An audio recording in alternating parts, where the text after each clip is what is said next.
Hello అందరికీ, మీరు ఎదురు చూస్తున్న వీడియో అనమాట. ఇది ప్రీవియస్ వీడియోస్ చూసే ఉంటారు. ఎక్కడికో వెళ్తున్నా అని సస్పెన్స్లో పెట్టిన. అయినా లైఫ్ అన్నప్పుడు కొంచెం సస్పెన్స్ ఉండాలబ్బా, అంతే కదా. ఏమంటారో కామెంట్ చేయండి.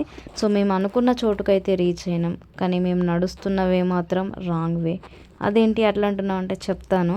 సో ఇక్కడ పువ్వులు తెంపుతుంది కదా సంజనక్క, నేనే భక్తురాలు అంటే నాకన్నా పెద్ద భక్తురాలు అనమాట.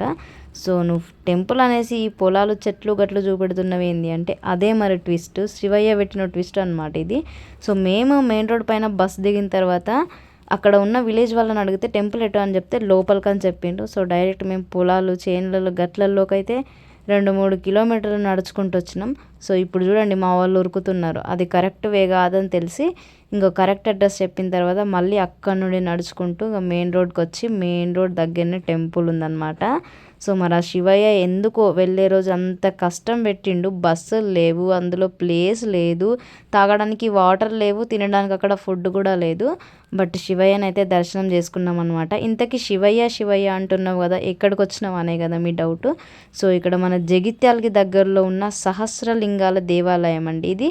పొలాస అంటే 1000 లింగాలు ఒకే హాల్లో ఉంటాయి. చూడడానికి కన్నుల పండగగా ఉంటుంది. సరే చూద్దాం మరి లోపలికి వెళ్ళిన తర్వాత. సో ఇదైతే ఎంట్రెన్స్ అనమాట. ఎంట్రెన్స్లో ఈ శివయ్య ఉంటారనమాట. చూడంగానే చాలా బాగా అనిపిస్తుంది. సో ఇది ఎక్కడ అంటే జగిత్యాల నుండి 8 కిలోమీటర్స్ దూరం ఉంటుందంట. అంటే మనం మంచిర్యాల నుండి అయితే జగిత్యాల వెళ్ళాల్సిన అవసరం లేదు, మధ్యలో పొలాస అనే స్టాప్ వస్తుంది. సో అక్కడ దిగిపోతే మెయిన్ రోడ్కి పైననే ఉంటుంది అనమాట. ఇది లోపలికి అది ఇది వెళ్ళాల్సిన అవసరం లేదు. ఎవరికైనా వెళ్ళే వాళ్ళకి యూజ్ అవుతుందని అయితే చెప్తున్నాను అనమాట. సో మీకు నెక్స్ట్ వీడియోలో అయితే శివయ్యని అయితే చూపిస్తాను. వీడియో ఎట్లా అనిపించిందో కామెంట్ చేసి, ఈ టెంపుల్ని ఎంతమంది విజిట్ చేసిండ్రో కామెంట్ చేయడం అస్సలు మర్చిపోవద్దు. Thanks for watching. సబ్స్క్రైబ్.